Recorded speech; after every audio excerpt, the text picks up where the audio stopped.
जब लोगों के पास थोड़ा सा पैसा आता है, उनका स्वभाव बदल जाता है। लेकिन ऐसे लोगों का अहंकार किसी न किसी वजह से टूट ही जाता है। एक और अहंकार जो अक्सर दूसरों को नहीं दिखता है और ना ही यह किसी और की मदद से टूट सकता है। इस अहंकार को तोड़ने के लिए खुद को ही जागृत होना पड़ता है। अष्टावक्र गीता के जरिए हम उस अहंकार को जानेंगे, बल्कि यह भी समझेंगे कि कैसे हम उस अहंकार से मुक्त हो सकते हैं। नते संगोस्ति के नापि किन शुद्धस्त्यतु मच्छसी संघात विलयम कुर्वण नेवमेव लयव्रज। यहाँ पर अष्टावक्र जी राजा जनक को मोक्ष का उपाय बताते हुए कहते हैं कि मेरा किसी से भी संग नहीं है, इसलिए तो शुद्ध है, फिर किसको त्यागना चाहता है। अष्टावक्र गीता के 5वें चैप्टर के पहले श्लोक में अष्टावक्र जी राजा जनक को यही कह रहे हैं कि जब तेरा कुछ है ही नहीं तो तू क्या त्यागने की बात कर रहा है, क्योंकि त्यागने का भाव भी अहंकार पैदा करता है। अहंकार भी 2 प्रकार के होते हैं। पहले जिन्हें पैसे, पद और ज्ञान का अहंकार होता है, वह दूसरे लोगों को अपने अहंकार का प्रदर्शन करते हैं, कभी अपना पैसा दिखाकर तो कभी अपनी पावर दिखाकर वह दूसरे लोगों को छोटा दिखाने की कोशिश करते हैं। दूसरी तरफ ऐसे लोग होते हैं जिन्होंने सब कुछ त्याग दिया है, न वह किसी पद पर है, लेकिन उन्हें इसी बात का अहंकार हो जाता है। यह अहंकार बहुत ही खतरनाक है। इसलिए इस श्लोक में अष्टावक्र जी जनक जी से पूछते हैं कि तुझे क्या पक्का पता है, जिन चीज़ों को छोड़ने का तू मन बना रहा है वह तेरे ही है। जिस घर को तो छोड़ने की बात कर रहा है वह तेरा ही है। जो शरीर को तू अपना मान रहा है, क्या वह तेरा है? इसकी वजह से हम यह बात भूल जाते हैं कि सबके अंदर एक ही आत्मा है। बस कुछ लोग अवेयर होकर यह बात समझ पाते हैं और कुछ लोग नहीं। अहंकार में प्रॉब्लम यह है कि दूसरे लोग तुम्हारी हाँ में हाँ मिलाते हैं। अगर तुम कहोगे कि ऑयली चीज़ नहीं खानी चाहिए और मैं तो कब का छोड़ दिया, ऐसे में दूसरे लोग यह सुनकर कहेंगे कि तुम खुद का कितना ख्याल रखते हो, तुम्हारी बात चाहिए। लेकिन कभी कभी सही बातें भी अहंकार पैदा कर देती हैं।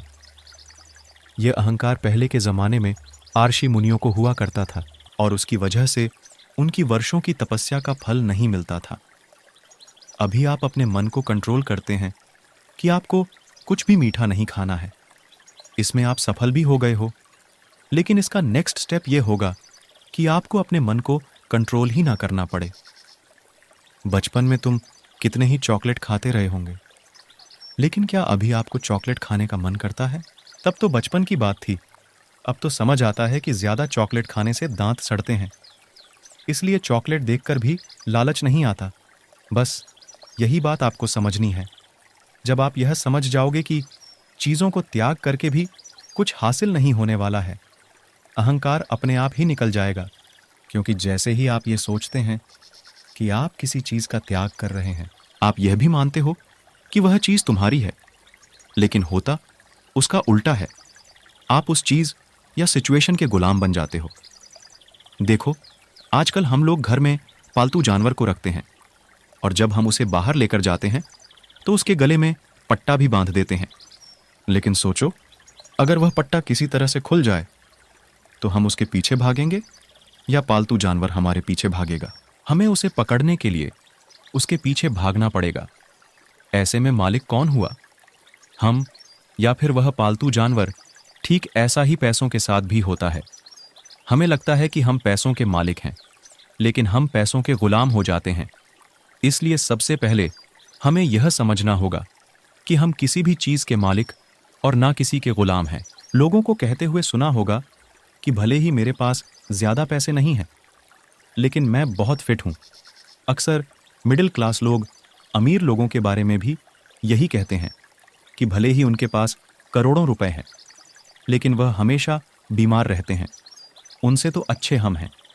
मतलब जहाँ अमीर आदमी को अपने पैसों का अभिमान हो जाता है, तो वही एक मिडिल क्लास इंसान को अपने शरीर का अभिमान हो जाता है। यह दोनों ही गलत हैं। कुछ नहीं होने का अभिमान भी बहुत मुश्किल से छूटता है। ऐसे में शरीर के अभिमान से कैसे मुक्त हुआ जा सकता है? बस आपको यह सोचना है कि मैं शरीर नहीं हूँ, मैं एक आत्मा हूँ। इतना सोचते ही आपके मन का अहंकार चला जाएगा। अहंकार को मिटाने का एक और तरीका है कि हम कोशिश करना ही छोड़ दें, मतलब हम कुछ भी ना करें। ऐसा नहीं है, हमें सब कुछ करना है, लेकिन डर के भाव से नहीं करना है। क्योंकि जब भी हम कोई काम डर कर, मतलब कर्ता के भाव से करते हैं, तो हम उसका रिजल्ट भी अपने अकॉर्डिंग ही एक्सपेक्ट करते हैं। आप अगर अपने मन से अहंकार को मिटाने के लिए किसी मेथड का प्रयोग करोगे, तो आपको इसी बात का अहंकार हो जाएगा कि आप ऐसे मेथड का उपयोग कर रहे हैं जिसे कोई नहीं जानता है। इसलिए सबसे पहले आप यह मानना बंद कर दें कि आप अहंकार हो। हाँ, आपके अंदर अहंकार ज़रूर है, लेकिन ऐसे में आप इस अहंकार को अपना मानना बंद कर देते हैं। आपके अंदर से भी अहंकार धीरे धीरे जाने लगता है। उस दिन हमारे अंदर का अहंकार भी खत्म हो जाएगा और हम मोक्ष को प्राप्त करेंगे। समदुख सुखपूर्ण आशा निराशयो समाह संजीवित मृत्यु सनेवमेव लयव्रज। इसका मतलब यह है कि स्वयं को सुख और दुख में समान आशा और निराशा में समान जीवन और मृत्यु में समान सत्य जानकर खुद को परमात्मा के साथ जोड़ लें। जब आप जीवन में सुख और दुख की वैल्यू एक हो जाएगी, जब ना आपको कोई काम करके सुख मिलेगा और जब ना आपको कुछ बुरा होने पर दुख होगा, तब आप मान लें कि आपको जीते जी ही वैराग्य मिल गया है, जैसा राजा जनक को मिल गया था। आप ड्यूलिटी की जिंदगी से बाहर निकलकर यूनिटी में भरोसा करने लगोगे। आपको समझ में आने लगेगा कि आप और सबके अंदर एक ही परमात्मा बैठा है। ऐसे स्पष्ट दृश्य की वजह से आप राजा जनक के जैसे बन जाएंगे।